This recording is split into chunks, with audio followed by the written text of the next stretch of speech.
What's good, everybody? It's your boy O'Shea Duke Jackson, back at it again with another episode of the Celebrity Junk, man. And I'm just so glad to be back on here talking to you brothers. And let me just say, man, I definitely appreciate all of the essential workers out there. Whether you are male or female, give yourself a round of applause right now,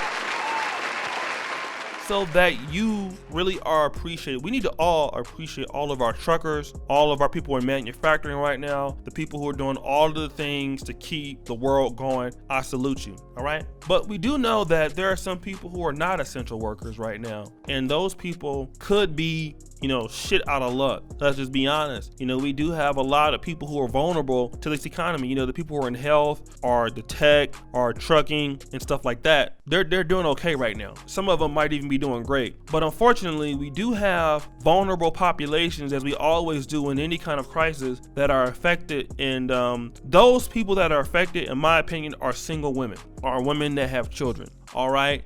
Society, feels this particular pain, especially those women that are without their jobs and they cannot provide for their children. Society feels that pain because these are vulnerable populations, right? And you vulnerable populations must be taken care of, and they must be looked after. That's just how it works, especially in a country like the United States, where we want to look out for people that are vulnerable, because we want everybody to be able to survive. Now, in certain cases, there are some landlords out there, especially in the cities like, New York, where rent is very high, that are giving people breaks or time to pay their rent. Even my landlord in Poland, told me that I could, pay my rent whenever I could get it or whatever. Although I did pay it, and when I did pay it, she doesn't want to come by and get it. She's too afraid of the Wuhan virus, but she's trying to work with everybody, right?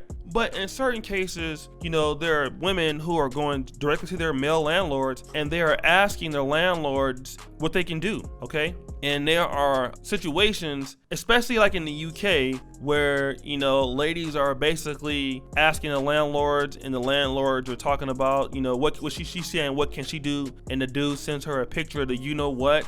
Basically he's saying that if you want your rent free, you can basically, come over here and let me get some of that booty, right?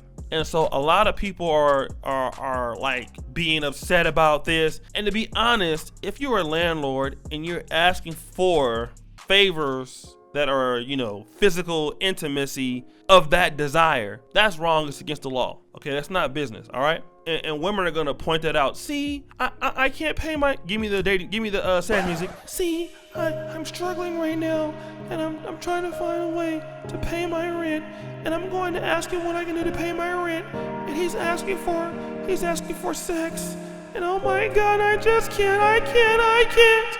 And probably the landlord is probably some fat guy or some old guy that she ain't attracted to, It probably might be different if, maybe if she liked him or not, but it's still wrong, okay? And those ladies are gonna go, if they're, they think that you're disgusting, they think that you're, a creep, they're gonna go and report you, and you're probably gonna lose your job, right? But I wanna talk about this. And as a brother, and I really want to be real.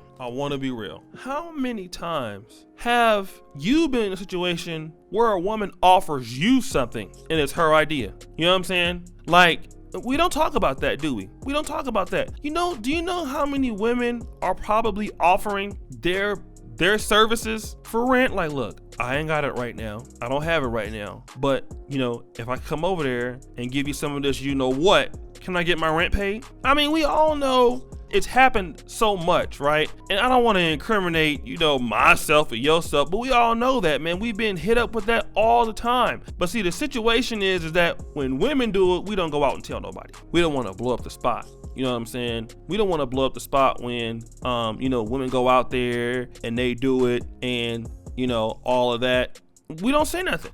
But see, that's the situation, right? And we got to really be able to talk about this in real time, because, there are a lot of women out there that are willing to do whatever they can to get their rent paid for one group of guys. And then for another group of guys, all of a sudden, I can't believe let me tell the story, right? I'm going to tell the story right now.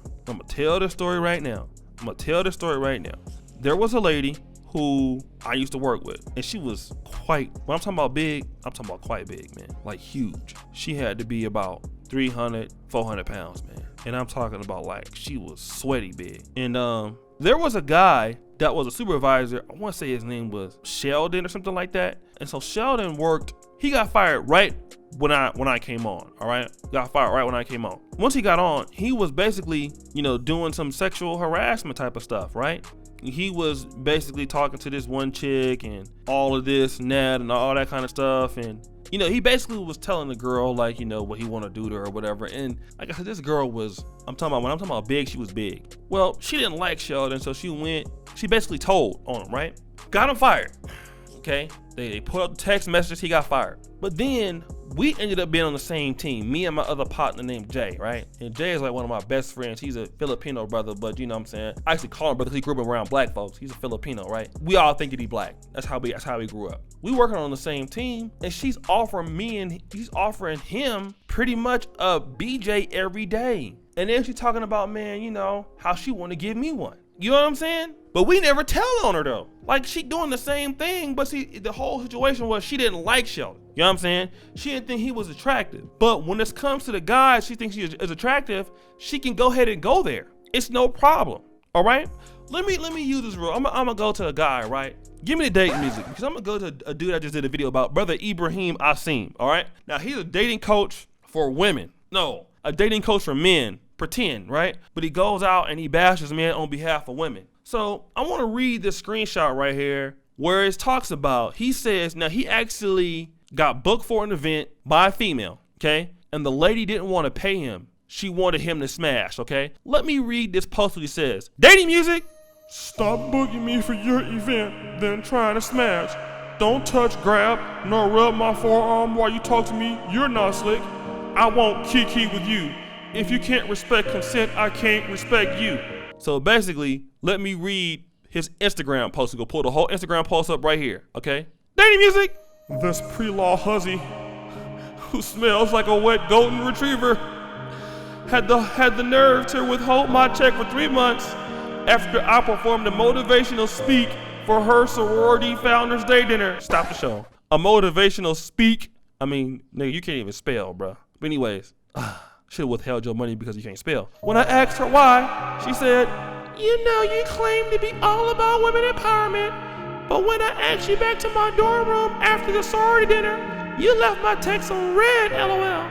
You keep emailing about your check this, your check that, but I so wanted to give it to you in person. TF, this is the same Jezebel. Read it again. This is the same Jezebel who kept trying to rub my arm and thigh during our pre-event meeting. Ladies, that arm touching stuff ain't slick. Stop laughing and then accidentally on purpose losing your balance just so you can use a guy's forearm or thigh to brace your stubble. There's no need to non-consensually touch a man's arm or thigh during a business meeting. Period. City girl's voice. I don't know what type of men some of y'all are used to, but I do not want to sleep with every woman I see. What that means is she was ugly and he wasn't trying to holler at her at all. I'm picky as F. Plus, I never mix business with pleasure. Ever. Andre 300 voice. I think he meant 3,000. Dummy. If you book me and I perform, pay me. Run me my check or cash app. Harlot better have my money. I'm a businessman, not a hoe. Or I'll stop right there. So he calling people harlots and hoes now. He mad. That's what I'm saying. See, she wanted to use my boy, you know what I'm saying, for his sexual favors and all of that. But, you know, don't want to give him his money. And see, it's different when they want something. See, we don't tell. And see, how many chicks are over there asking their landlords, I'll do dating music. I'll do anything. If you let me stay here, I'll do anything. I'm talking about anything. Listen, I've even had chicks to offer me stuff to even come do a hangout with me on my channel. Man, I'll do anything to come on your channel. And I do mean anything. And then if we do it and something go wrong, should you blame me? Oh my God, he seduced me and reduced me. But guys, that's my whole story for today. Make sure you like, comment, and hit the like the video, subscribe to the video. If you want to wait to the end of the video, there's you know, my face is gonna pull up. Hit the face that you see on the screen, and then hit the bell. You can subscribe to me doing that way. Also, check out the Black Men Are Perfect t-shirts and my Teespring store. Go to the first comment pinned to the top. You'll see my Patreon, all of that stuff, my blog, negromaster.com. And as you know, the buffoonery remains at an all-time high. Brothers, I'm out.